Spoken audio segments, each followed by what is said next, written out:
பேர் சா. சுந்தர். நான் 6ஆம் வகுப்பு படிக்கிறேன். அரசு உயர்நிலைப்பள்ளி வேகரம் காலனி. ஒரு பொண்ணு என்னை சுண்டலி வெறுப்பேத்தினுச்சு.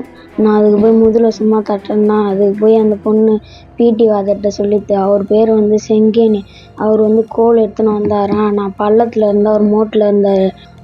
சார் இந்த ஒரு கையை பட்டு பிடிச்சி மேலே பிடிச்சி ஈத்துக்குன்னு தலையில் 3 அடி, இந்த இடத்துல 2 அடி, இந்த இடத்துல 2 அடி அடிச்சோன்னே மயக்கம் கீழே உக்காந்துட்டேன். ஒரு தூண் இருந்துச்சு, அதில் இடிச்சுக்கினேன். நான் மயக்கம் அந்த இடத்துல உக்காந்துட்டேன்.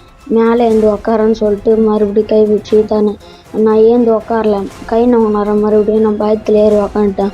அடுத்து சஜித்னு ஒரு பையனை எட்டுன்னு சொல்லி உள்ளே எடுத்துன்னு போய் உட்கார வச்சார் கிளாஸ் ரூமில். ஹெச்எம் டீச்சர்ட்டு சொல்லி ஹெச்எம் என்னை எடுத்துன்னு போய் கம்ப்யூட்டர் ரூம் கடத்திட்டாங்க.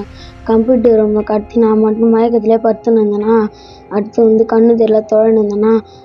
அடுத்து பயம் அவங்க ஹாஸ்பிட்டலுக்கு எடுத்துன்னு போனாங்க. ஹாஸ்பிட்டலுக்கு போகும்போது பாதி தூரத்துலேயே வாந்தி எடுத்துட்டேன். உச்சிப்பாளையம் ஹாஸ்பிட்டலுக்கு போனோடனே அங்கே எதுவும் பண்ண முடியாதுன்னு சொல்லிட்டு முண்டியம்மாக்கை ஏற்றிட்டாங்க. ஆம்புலன்ஸில் பாதி தூரம் போகும்போது எங்கள் அப்பாவுக்கு ஃபோன் பண்ணி சொன்னாங்க. முண்டியம்மாக்கை போனோடனே அங்கே போய் கண்ணு தெரியாமல் அங்கேயும் தொலைன்னு இருந்தேன்னா கையில் ஒரு ஊசி போட்டாங்க. அடுத்து தான் லைட்டாக கண்ணு தெரிஞ்சிச்சு. அடுத்து அங்கே முடியாதுன்னு சொல்லிட்டு ஜிப்னு ஏற்றினாங்க. அதுதான் எனக்கு தெரியும்.